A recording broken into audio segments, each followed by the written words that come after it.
In this talk about circles, we're going to really focus in on the specifics of circles and kind of their equations and their graphs and how to graph them. There's quite a few prerequisites. I don't even think I've listed out maybe half of them even. But these will cover the major ones. You got to know the distance formula or Pythagorean theorem. And you should know how to reduce radicals, work with radicals. You should know all the stuff concerning radicals, in fact. Completing the square should be somewhat familiar to you. If it's been a while since you've done a problem using completing the square, please watch my video on completing the square, and you'll be able to kind of figure it out from there. It's just a quick review. You should be very familiar with base graphs and translations, because I will again use those here, and that just means specifically that I'm going to move things left, right, up, down, that type of thing. So if you are unfamiliar with either of those last two concepts, please watch some of my videos. I think I even have one called Base Graphs and Translations or something like that. So just look it up and get a review. So we're going to start with the standard form of a circle, the standard equation form of a circle. The equation of a circle having center h, k and radius r is the quantity x minus h being squared plus the quantity y minus k being squared equals r squared. That is how all circles kind of look when they have their equations written in standard form. So a simple example would be something like x minus 3 squared plus y plus 2 squared is equal to 4, or something like that. Now, to be very specific here, remember the r that's r squared, so the r is square root of 4. So the radius here is going to be 2, the square root of 4. And notice that it's, when people write the equation of a circle, it's not necessarily x minus and y minus. This is how I generally think about it. It's the opposite of this number. So the opposite of negative 3 is 3. That's the x value for the center. The opposite of positive 2 is negative 2. That's the y value for the center. So that would be the center of the circle. Okay, and we'll talk about why that's true, why this equation is true, well, right now when we prove it, but also in terms of shifts. We'll talk about it in a few moments. Now the proof is somewhat easy. You just have to be willing to kind of think critically here, so let's go ahead and do that. Let me create x-axis, y-axis. Here we are. And now let's suppose that we have some random center point, and we call it h, k.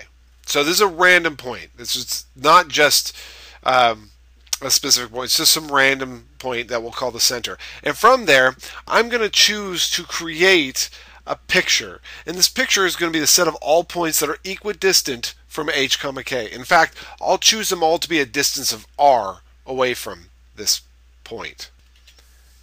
That might not be the best circle in the world, but it'll do for now. And let's pretend that, again, I'm just choosing this radius to be some distance r. So I'll call that r. I'm using red for r. And now all these points on here can be listed like x1, y1, x2, y2, and that type of thing. I'm just going to randomly grab a point. Let's just pretend we randomly grab this point right here. And I'm going to call that xy. Some point x, y. There has to be a relationship. I'm hoping at least there's a relationship between hk, which is the center, xy, which is some random point on the edge of the circle, and r, which is the radius of the circle. I want some type of random relationship between, or it's not random, but some type of relationship between those three objects. Let's go ahead and draw a vertical line here and a horizontal line. In other words, let's find the horizontal distance and the vertical distance to get from the center to this point on the edge of the circle. Well, isn't that the distance formula? We can use the distance formula to find that distance r, can't we? Or better yet, let's use a Pythagorean theorem. Now remember, the Pythagorean theorem says that side squared plus side squared is equal to hypotenuse squared. In this case, the hypotenuse is r, so the hypotenuse squared is just r being squared. And maybe I'll write side squared plus side squared is equal to that. Well, let's look at the side length. Let's let this first one be the horizontal side length. So this horizontal side length here, well, it's going to be the difference between the x values. In other words, it's going to be the greater x value, which is x, minus the lesser x value, which is h. So it's going to be x minus h is that distance. Of course, we're squaring that. Let's look at this other side, the vertical side. It's going to be the top y value minus the bottom y value. The top y value is y, the bottom y value is k, so this is y minus k. And again, that's that side squared, so we have to put a square on there. And all of a sudden, it's just all of a sudden that the equation of the circle pops out. This is exactly what we wanted to prove. We wanted to prove that given a point on the edge of a circle, and given a center h comma k, and given a radius r, that they're all related by the equation x minus h quantity squared plus y minus k quantity squared is equal to r squared. And all of a sudden we get that relationship just by using the Pythagorean theorem. And I've mentioned it in the past, but the Pythagorean theorem is actually one of the most powerful theorems of mathematics. It really is the cornerstone for a lot of theorems that we end up using.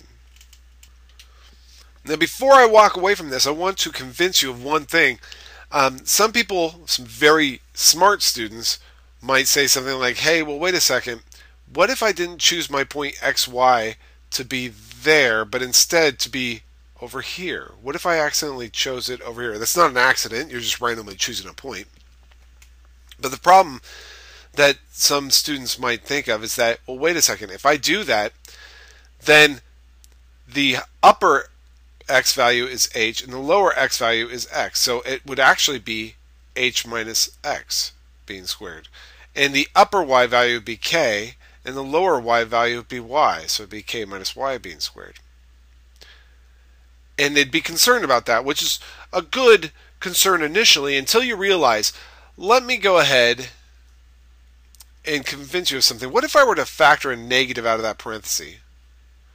It would be x minus h on the inside of it instead of an h minus x. Watch what happens when I distribute this negative through. It becomes a negative x and a positive h, which is exactly what's up there. So I'm not really changing anything. But when I square that negative, it'll disappear and it'll just turn right back into x minus h being squared. Again, squaring that negative will make that negative disappear and I'll just get x minus h still being squared. So the fact is that if I had this written out of order, which is actually technically not out of order, it's just if I had written it differently, just like this, the order doesn't really matter because I can factor out the negative and then when I square that thing, the negative will just disappear and I'll get back to the original form. So that's just to let you know that it doesn't really matter in the proof where you put position the x, y, the point on the edge of the circle. But I do it with the x, y above and to the right of the center only because it's easier to kind of prove it that way. So let's go ahead and try our hand at graphing one of these things. Let's go ahead and graph x squared plus y squared is equal to 25. Now, this may not look like the standard form, but it actually is the standard form. The standard form remembers x minus h being squared plus y minus k being squared, where h and k are the center. Well, in this case, this is essentially x minus 0 being squared plus y minus 0 being squared is equal to 25. So this means that we have a circle at center 0, 0, or in other words, the origin. And the radius, remember, is the square root of that constant. So the radius here is going to be 5. So let's go ahead and graph that out. 1, 2, 3, 4, 5. That'll be one edge of it, because remember my center is right here. 1, 2, 3, 4, 5. 1, 2, 3, 4, 5. I'm sure you don't want me to count all these out, so I'm just going to do that. And connect them up as best you can. Freehanding this, so not the best circle in the world. Sorry about that. It's supposed to be a perfect circle, but yeah, it's not. Okay, whenever you graph a circle, by the way, make sure you label your points on the at least 4 points on your circle, and they would be the points that are on the horizontal and vertical axes, or better yet, on the horizontal and vertical extremes. It's a better way to think about it, because you're not always going to be centered at 0, 0. So, and also label your center. Okay, so that's the graph of that circle. Okay, it's not the graph of a circle, unfortunately. It's just my poor drawing skills. So let's try our hand at this one. This one is actually a little bit easier because you can read the center right off of it. So I could see quickly that the center here is going to be at the opposite. Remember the opposite, this x value here. So it's -3 there, so the center will be at x equals +3. And the opposite of +2 is -2, so the y value will be, for the center, will be at -2. And the radius will be the square root of 4 there. So the radius equals 2. Let's go ahead and graph the center first. I'll go over 1, 2, 3, and down 1, 2. Plot that point on there, and I'll even label it here. This is 3, -2. And now you want to plot the 4 kind of extremes, the vertical and the horizontal extremes. So what I'm going to do, remember the radius is 2, so I'm just going to, from this point, go forward in the x direction 1, 2 steps and plot a point. And of course, that point will not be at x equals 3 anymore, it'll be at x equals 5, but the y value is still -2. Then from the center, I'll go back 2 steps. The x value there is not 3 anymore, it's a negative or a +1, and again the y value is still -2. Then start at the center and go up 2 steps. Okay, so this is not really drawn to scale, unfortunately, so it is as good as I get, really.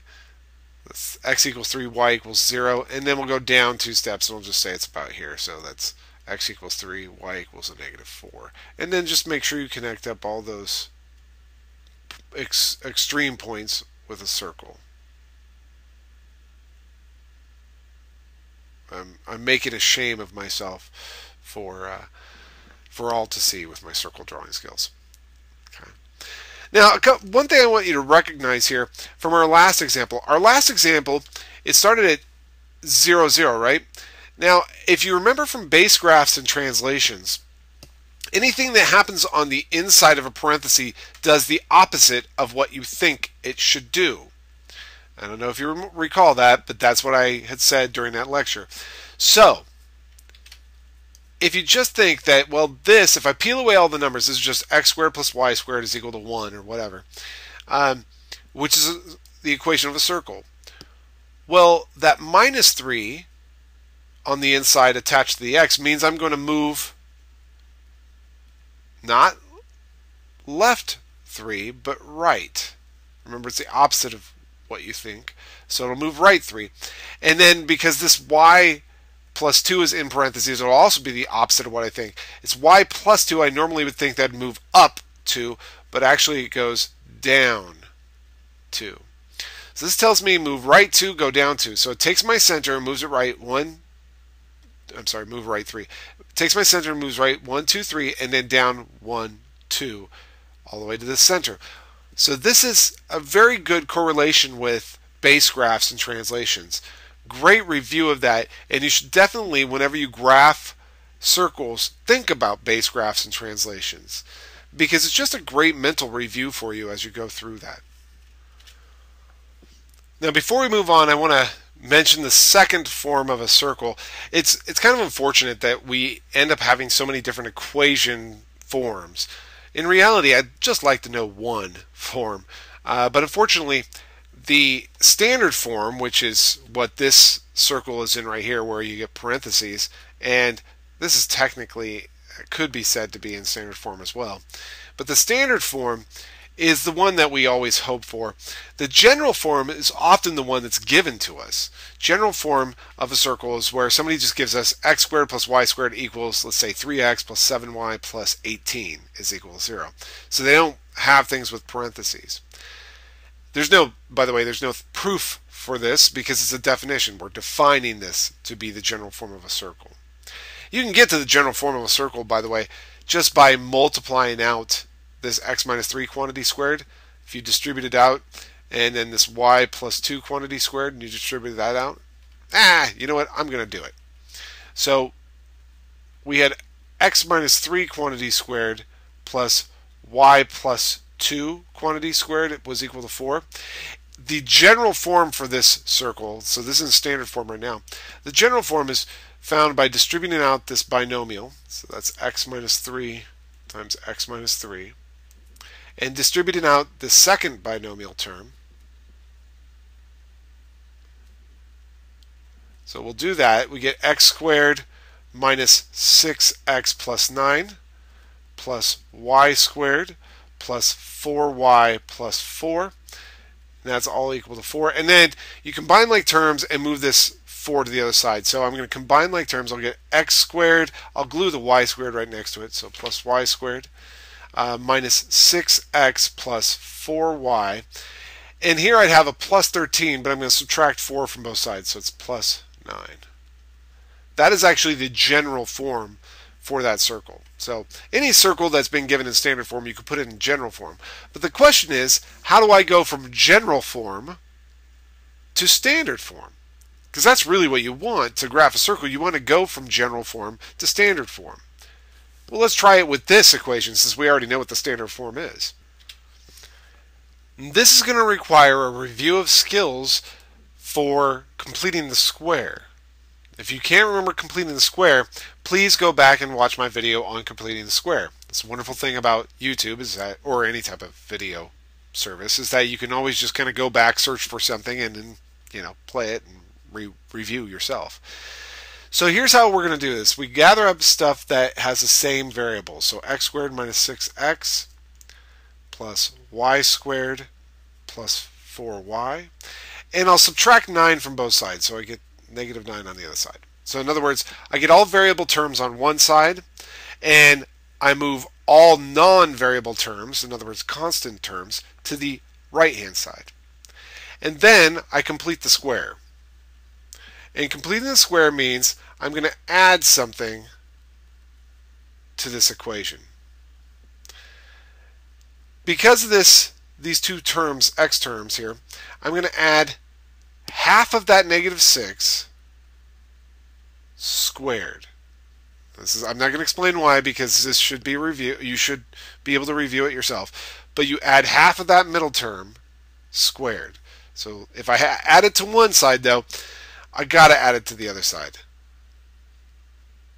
So if you're going to add it over here, you got to add it over to the right hand side. Same thing, actually maybe I'll use a different color. Same thing with the y terms. I'm going to add half of this 4, this positive 4, add half of that squared. Of course, if I add half of positive 4 squared to the left hand side, I better add half of that 4 being squared to the right hand side. The beauty of this is that you know this is going to be a perfect square trinomial. Now, I could do it. I mean, negative 6 divided by 2 is negative 3 squared. That's 9. And a lot of people will go through, a lot of instructors will go through and say, oh, that's x squared minus 6x plus 9, right? Okay, now what two numbers multiply to 9 but add to negative 6? And you say, oh, negative 3, negative 3. But you do this enough, it'll always just end up like this. Steal the x and steal this stuff in here. That's a negative 6 over 2, which is a negative 3. Square on the outside. Plus, steal this, which is a y. Steal this on the inside. That's a positive 4 over 2, which is a positive 2. Square on the outside. And then finally, on the right-hand side, you just have to do a little bit of work here. That's a negative 3 being squared, which is 9. And that's positive 2 being squared, which is a 4. So all in all, we get x minus 3 quantity squared plus y plus 2 quantity squared is equal to 4, which is exactly what we knew it would be because that's what we started with. But I just wanted to use this as an example.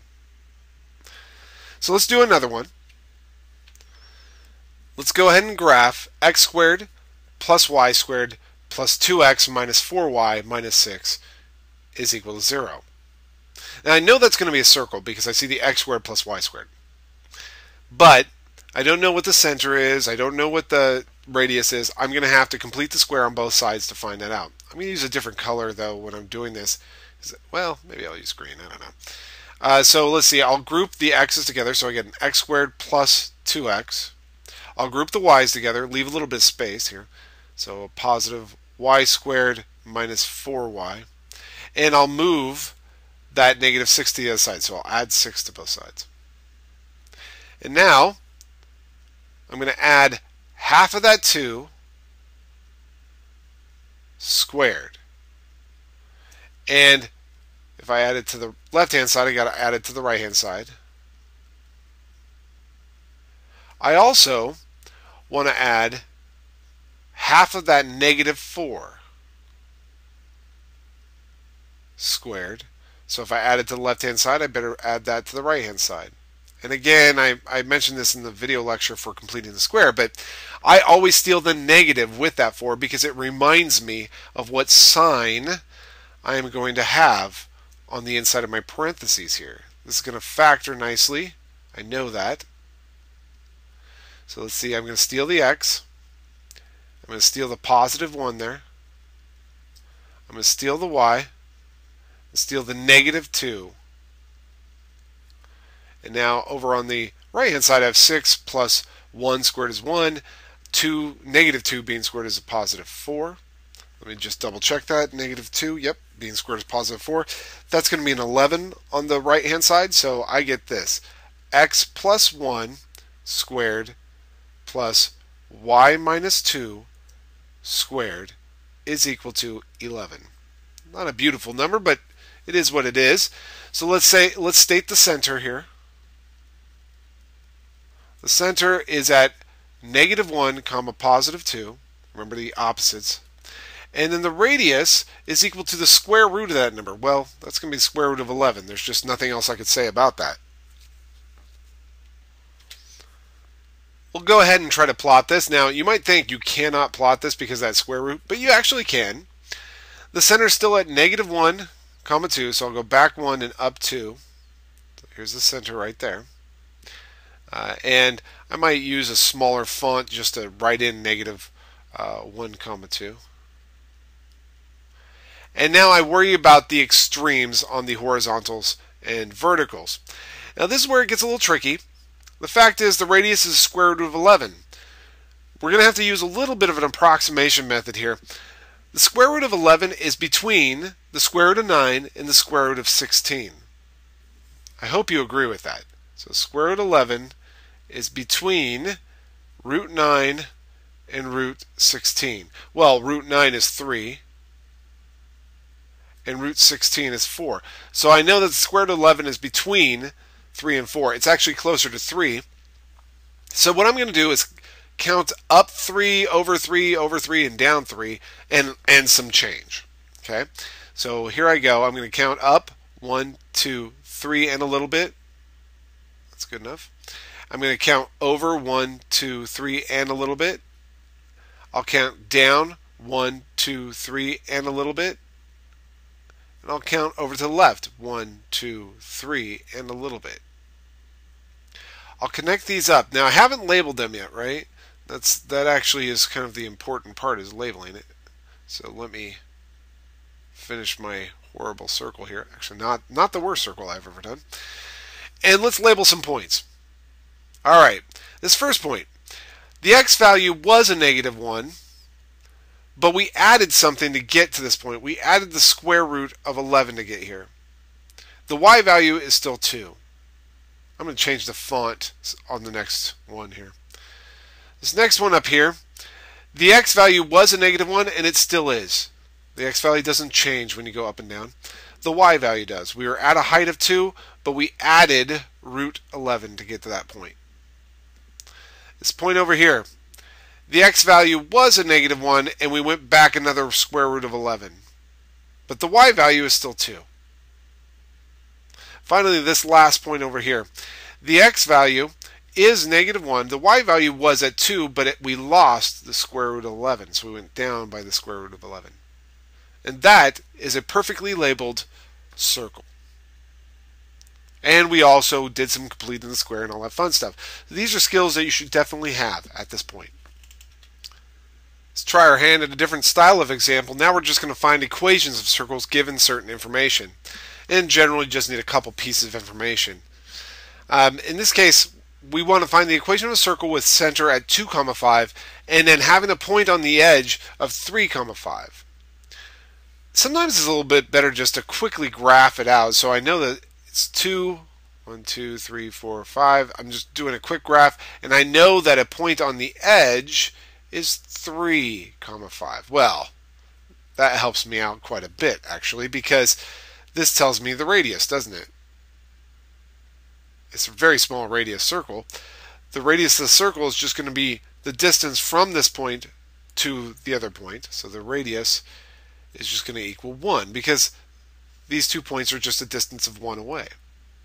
And I know the center is 2, 5, so the equation of the circle, which is x minus h quantity squared plus y minus k quantity squared equaling r squared, is going to be x minus 2 quantity squared plus y minus 5 quantity squared is equal to the radius squared, which is 1 squared, which is just 1. If you look at the picture I drew and match it up to, if you start thinking shifts and translations, let's see, working on the inside of the parentheses, minus 2 means to the right 2 steps. At y minus 5 means up 5 steps. So over 2, up 5. Yep, that works out. Radius of 1, that's the picture. In this next example, we want to find the equation of the circle having endpoints of a diameter being 1, 5 and 3, negative 1. Well, what does that mean, really? I'm just going to do a very quick, crude graph here. That's actually not as crude as I meant, but that'll be fine. And it's just asking for endpoints being at 1, 5, 2, 3, 4, 5, and 3 over 1, 2, 3, negative 1. What does it mean that those are 2 endpoints of a diameter? It means that these are exactly opposite along the circle. I can't draw a straight line using that tool there. But they're exactly opposite along the circle. So halfway between them should be the center. That's what a diameter is. A diameter is just the longest distance across a circle. There's obviously an infinite number of diameters in a circle, but they're all of the same length. They're just different rotations. So these are 2 points on the edge of a circle. Let me go ahead and draw the circle. Not going to be a perfect one, but it'll work out, something like that. And like I said, that point right there is halfway between them. So the center is equal to the midpoint between those 2 points. And luckily, we have just finished a talk recently on the midpoint. The midpoint is just the average of the x values, the average of the y values. So the average of those 2 x values would be 1 plus 3 over 2. That's how you compute an average. And the average of the y values is 5 plus the negative 1 divided by 2. So that's 4 over 2, or in other words 2. And the other one's actually 4 over 2 as well, which is 2. So the center here is at 2, 2. Oh, that kind of matches up nicely with what I drew. And now all we need is the radius. But that's actually not so hard to find. Again, we can use the distance formula. You can either find the distance between this point right here and the diameter and divide it by 2, or you can just find the distance between the center and one of the points on the edge. And that will give you the radius of the circle. Let's go ahead and find the distance using the point 2, 2, and 1, 5. The distance is equal to square root. Maybe I shouldn't use the letter D because it seems like a diameter, doesn't it? So let's do R. The radius is equal to square root of, remember it's the distance between the y value or x values squared plus the distance between the y values squared. The distance between the x values is 2 minus 1. Distance between the y values, 2 minus 5. So this will be the square root of 1 squared, which is 1, plus a negative 3 squared, which is 9. That'll be root 10. So, okay, now what do we do? Well, we have the center, we have the radius. I know the equation of a circle is x minus h squared plus y minus k squared is equal to r squared. So let's plug in the center here. That'll be x minus 2 squared plus y minus 2 squared is equal to, and then the radius squared. The radius is square root of 10, and if you square that, it just becomes 10. There you have it. That's the equation of the circle, having endpoints of a diameter 1, 5 and 3, negative 1. For our final example, let's take a look at the equation of a circle having the center at negative 3, negative 1 and being tangent to the x-axis. And that will require a little bit of explanation. So let me just draw this out. Negative 3, negative 1. That's our center. So there's our center right there. Tangent to the x-axis. Well, here's the x-axis right here, this whole horizontal line. If we're tangent to anything, it means that basically we just touch upon that object and then bounce off of it. So in this case, this is saying that our circle just barely touches the x-axis. It doesn't go across it like I just did. It barely touches it. Well, that gives us enough information there to say that our radius must be 1, right? Because the distance from this center to the x-axis is just 1. So I know my radius, I know my center. It seemed like it was going to be a difficult problem because the word tangent was involved, but it's actually not bad. So the equation of this circle will be x plus 3 squared plus y plus 1 squared is equal to the radius squared, and we just said the radius is 1, so 1 squared is 1.